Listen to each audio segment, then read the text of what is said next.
আমি তোমাকে ভালোবাসি। তুমি বুঝেছো। তুমি বুঝেছো এটা অনেক আগেই।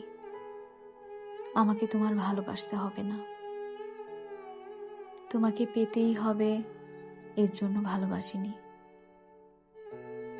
তোমাকে ভালোবাসায় আষ্টে পৃষ্ঠে জড়িয়ে রাখতেই ভালোবেসেছি। মাঝে মাঝে মনে হয় তোমার মধ্যে অদ্ভুত এক ক্ষমতা আছে।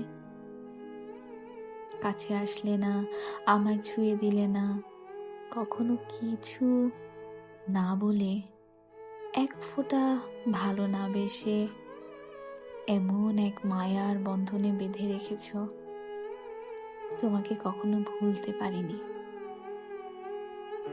খুব জানতে ইচ্ছে করে, একটু ভালোবাসলে খুব কি ক্ষতি হয়ে যেত?